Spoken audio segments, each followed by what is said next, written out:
What's up guys, and welcome back to another episode of the PS5 career mode. This is episode number 28.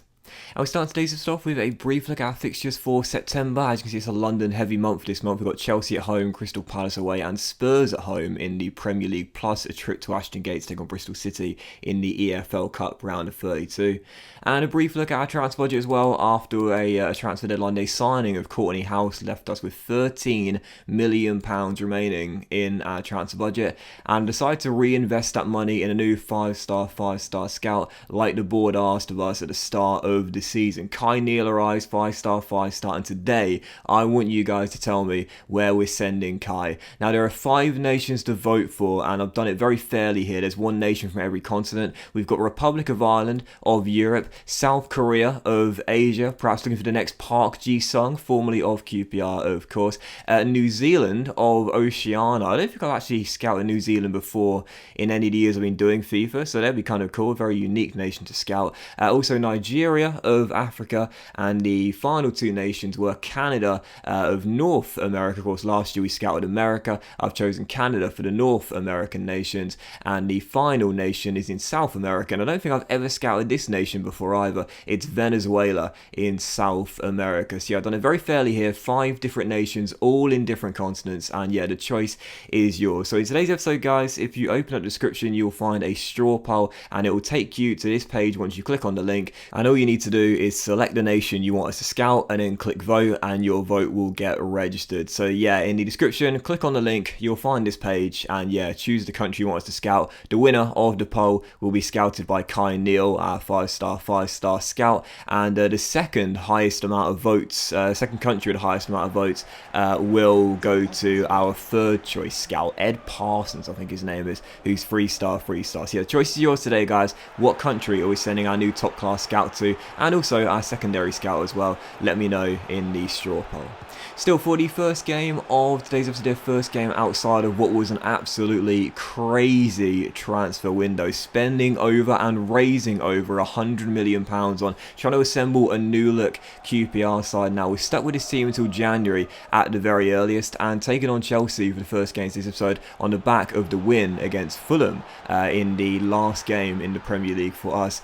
Well, I knew this was going to be a really difficult game. Obviously, Chelsea are going to be our fiercest rivals throughout the course of the series. A West London derby. 20 minutes in, we were 2 goals down, and Timo Werner was just destroying me. People have talked about his lack of impressive goal to game ratio at Chelsea in real life this season, but it's his first stint in the Premier League. He's a young striker. Give him some time. I'm sure he'll fire them in for the Blues, and he was certainly firing them in this game. 20 minutes, he'd already scored a brace. We did respond right after the restart. Eddie Nketiah getting us back in the game, half in the deficit, making it 2-1 with a nice cross by Bull as he got yet another assist. But Werner was looking absolutely unstoppable in this game. Almost got his hat-trick right before the break. That shot going off the woodwork as it was still 2-1. And despite us getting back in the game and reducing the deficit to 1, don't be fooled by the scoreline with 7 minutes to go, only trailing by 1. We were losing to the far better team. It was only a matter of time before they'd restore their 3-goal cushion and ensure the victory was in the bag, and it was. Milik, with a few minutes to go, wraps the points up as the number 9 makes it 3-1 and celebrates for a few away fans that snuck into the home end there.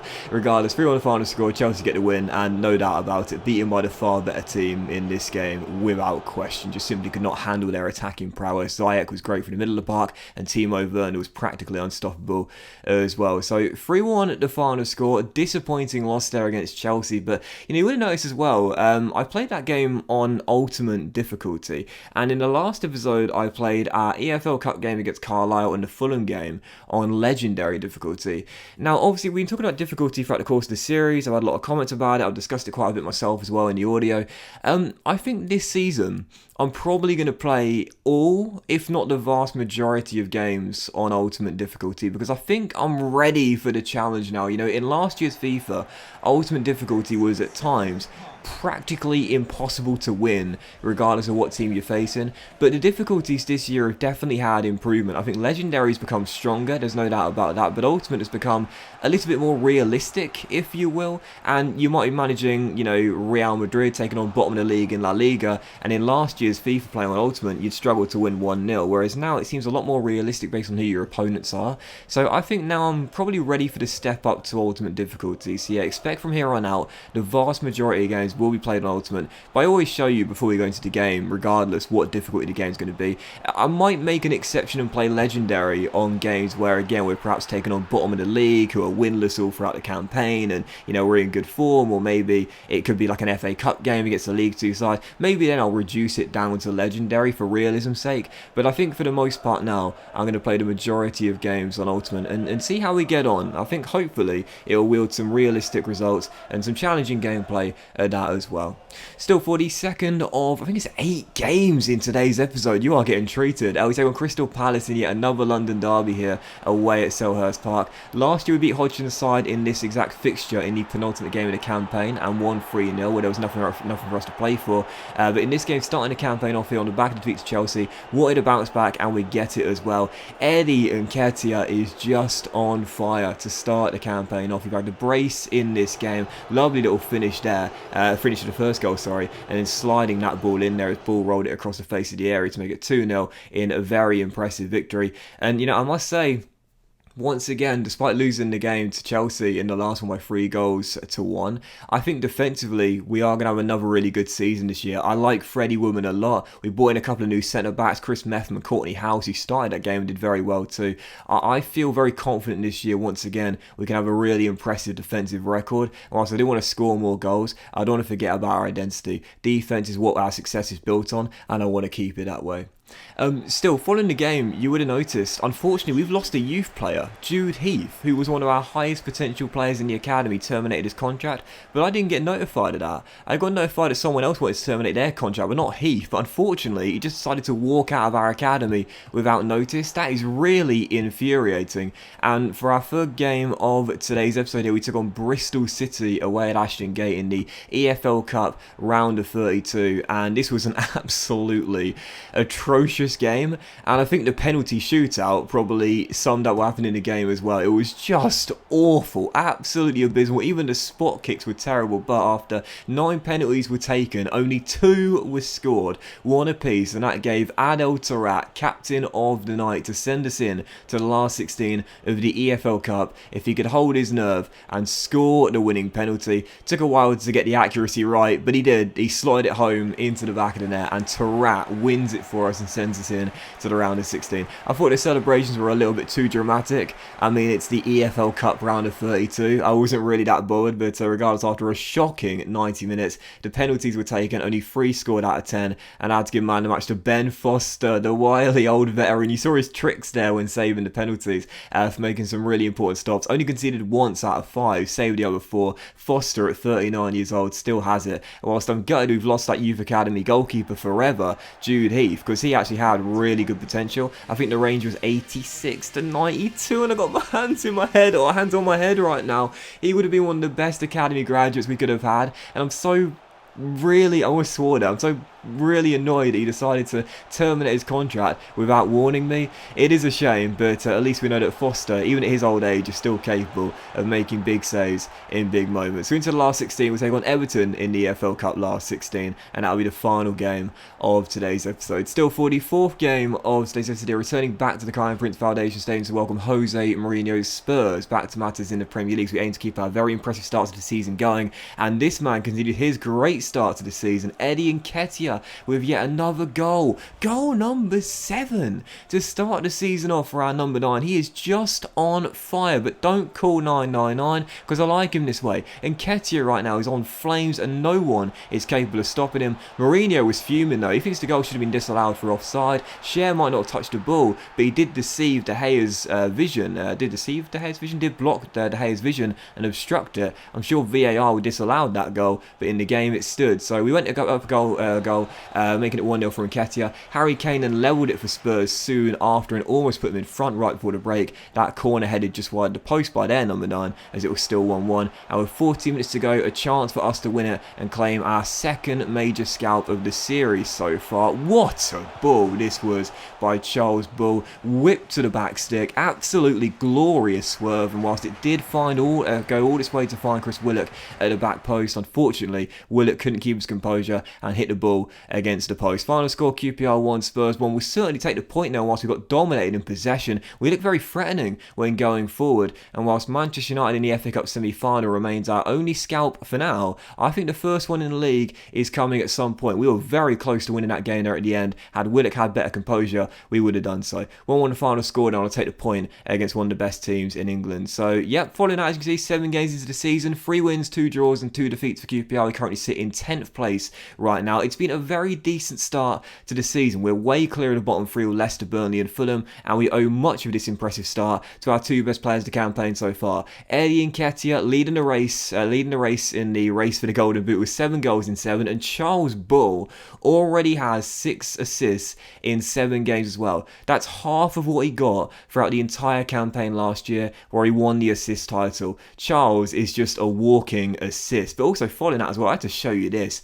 Charlie Kelman has grown 7 ratings already. I don't know what on earth has happened here, but Lille right now are off to a great start in Ligue 1. They're just behind Paris Saint-Germain on goal difference, 7 wins in their first 8 games. As you take a look at our fixtures coming in October, a couple of big ones here, including Arsenal away right at the end of the month. But yeah, Kelman has grown to 77 rated already. Don't ask me how he's done that, because I've got no idea whatsoever, but Lille have scored 15 goals in Ligue 1, so we're going to pretend that he scored 8 of them and is off to a red hot start in French football, and that's why EA have given him a massive upgrade. But yeah, 7 ratings to 77 overall. That is ridiculous, and I'm sure a little bug, but either way, we certainly take it. But following that as well, as always the first of the month, you can see our scouting update and also an academy update as well.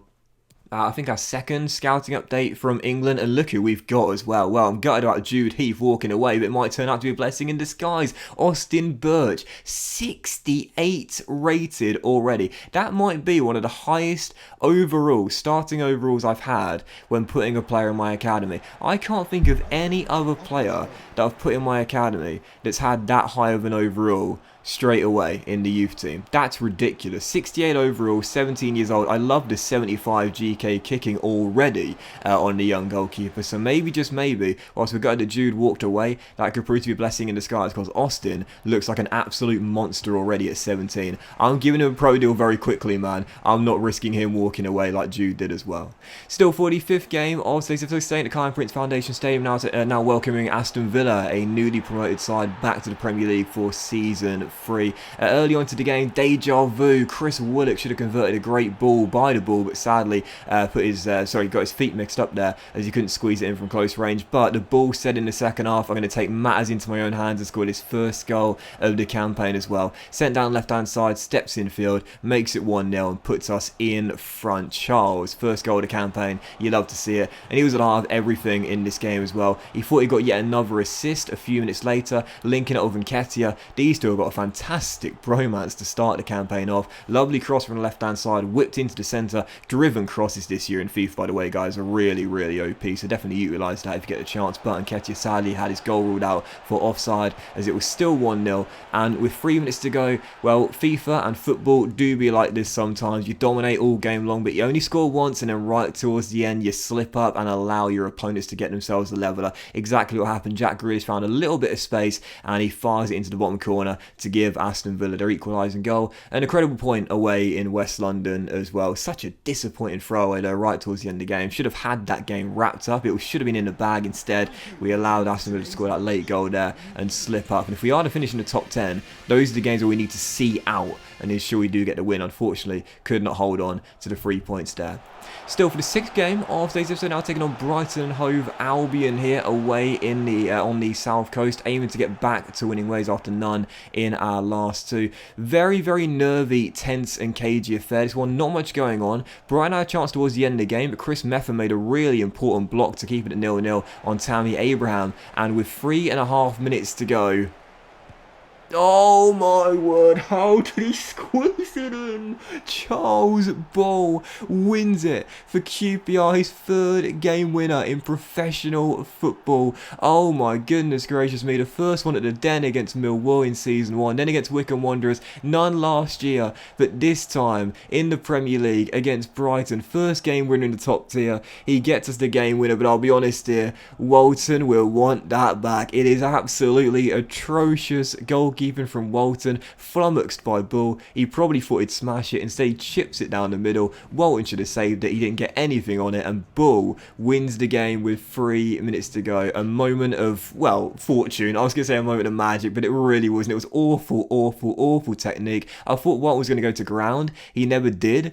So the chip, I didn't think was going to work because of that, but instead somehow he squeezed it in from a tight angle. It's terrible goalkeeping, but you know what? We'll take the slice of luck. Bull wins the game right towards the end, and I was gutted as well. You would have seen the camera angle to it pan to where the away fans were. Unfortunately, due to a little bug, it didn't show you us celebrating in the corner where we actually were. That's gutting, man. Really frustrating, because that would have looked so cool. But either way, Bull wins the game. That's the most important thing, and a big 3 points for QPR right towards the end of the game there. Still following that, our penultimate game of the episode was a goalless draw against West Ham at home. Really poor game there. Not much to report as well. But 0-0. Both teams defended well, but very little going on to a goalless draw. But back-to-back clean sheets though. Very impressive indeed. I must say Chris Metham's looked really good since coming in from Bournemouth in the summer transfer window. And for our final game of today's big bumper episode, we will take on the Toffees away at Goodison Park for the last 16 clash in the EFL Cup. But heading to the game, you would have seen by my lineup, I did field a totally rotated side, because again, I'm not bothered about the EFL Cup. Yes, a chance to reach the quarterfinals, that would be nice, but listen, we've got far bigger fish to fry. We're far more focused on the Premier League, and when it comes around, the FA Cup as well. We were down early by Gylfi Sigurdsson, and then we're 2-0 up through Belotti, and then right towards the end of the game, 12 minutes to go, still trailing by 2. Well, unfortunately, sometimes luck is in your favour, and sometimes it goes against you. What's that saying? Luck will balance itself out, it always does. Got very lucky with a Charles Ball goal, but for this one, I had absolutely no chance. Crossed towards the edge of the 6-yard area, deflects off Rob Dickey, didn't even touch a button, it just happened automatically. Dickey sticks a leg out, it deflects past Ben Foster, and Everton bagged their 3rd goal right towards the end of the game. So final score, Everton 3, QPR 0, knocked out of the EFL Cup in the round 16 stage at Goodison Park. But once again, I will reiterate, I'm not too fussed about it. We have got far more important games to come, far bigger fish to fry, and in the Premier League, it's been a very decent start. You know, 4 wins in our first 10 games, right now sat in 10th place, only behind Manchester City by 2 points right now in the top 10. It's been a decent start in the Premier League. That's my main focus, and long may it continue.